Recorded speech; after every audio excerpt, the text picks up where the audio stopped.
Hello，大家好，今日係2026年5月16號星期六。今日同大家介紹下呢間廣東4線城市嘅三星酒店。咁比上個星期嗰間呢，就係規模係細好多，同埋裝修可能冇咁新啦。不過呢間都靚嘅。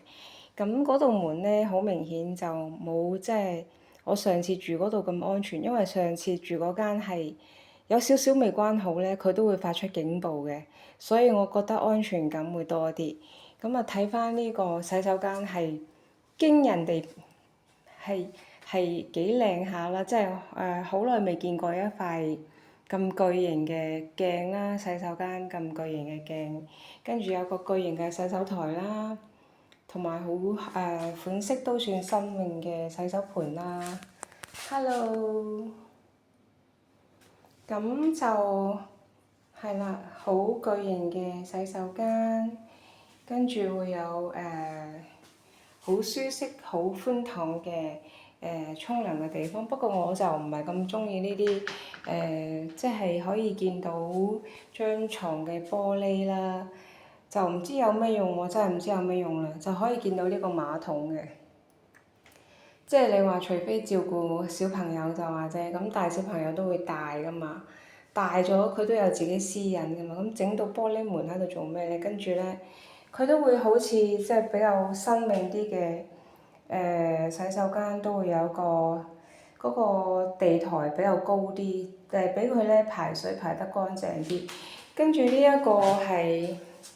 呢個花灑頭係沖涼咧唔係咁舒服嘅，咁如果要好正嗰種沖涼嗰種花灑頭咧，一定係巨型嗰種咧，好似朵荷花咁樣，好似啲荷葉咁樣好大個餅喺上面嗰啲先會好有衝擊感嘅。跟住就俾大家睇下間房係呢隻色調咧係比較清新啲嘅。日本榻榻米嘅風格啦，係啦，咁會淺色調嘅，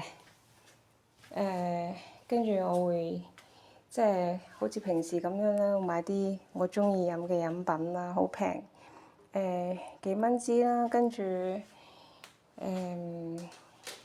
燈光嘅話咧，都係未達到我中意嘅要求，因為呢間房其實係一晚係199蚊嘅，跟住係不過4線城市199，199都算真係算靚㗎啦，咁平，係啦，4線城市嘅三星酒店，跟住係嗱呢度有個寫字台啦，有張目測係2米乘2米嘅床啦，咁係。